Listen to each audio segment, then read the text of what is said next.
Heathrow Airport takes the idea of fast turnaround to the extreme. Planes rarely spend more than 90 minutes on the ground before taking off again. Every minute counts. At such a busy airport, the circular terminal quickly reaches its limits. A bigger circular terminal allows more planes to dock on the outside, but wastes a lot of space on the inside.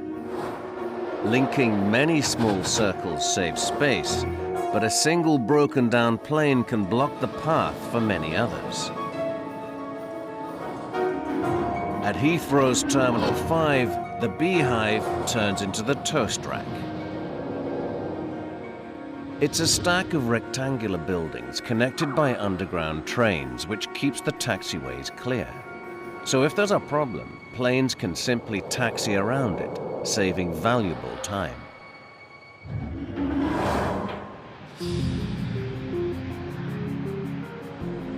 The design of Heathrow's Terminal 5 is deceptively simple, but constructing it is an extremely complex job.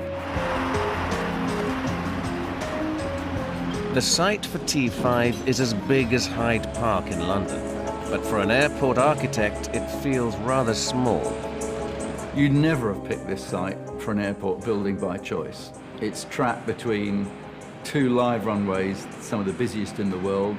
It's inside the M25 on the west and the airport perimeter road. So you're in a box that you can't move out of, and it makes the building very, very complex. Mike Davis designs a 40-meter tall terminal. And to make the most of the space inside, he tops it with a single-span roof the size of 5 football fields.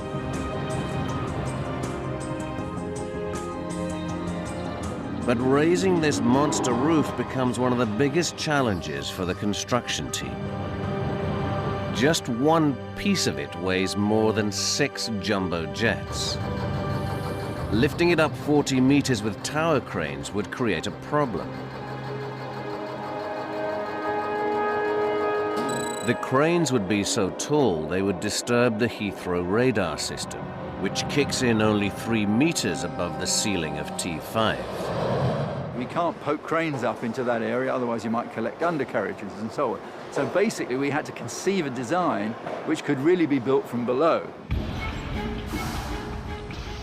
The construction team assembled the roof sections on the ground with a series of small cranes.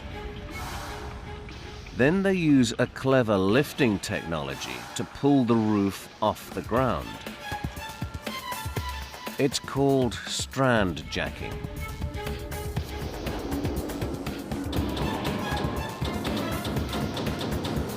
They suspend the sections in steel wires.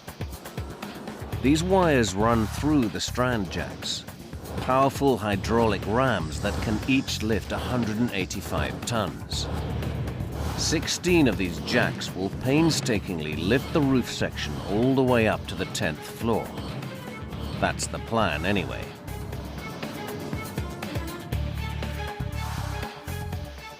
On the 6th of April 2004, the construction team are ready for the first big lift.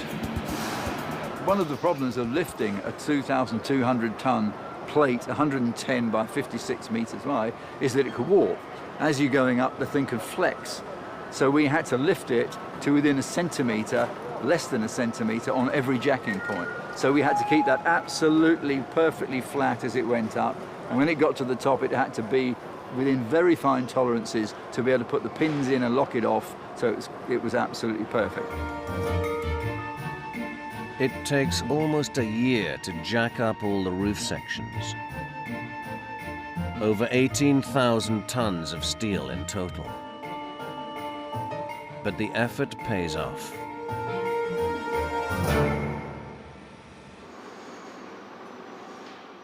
The free-floating roof maximizes the space inside. T5 has as much floor space as Heathrow's 4 other terminals combined.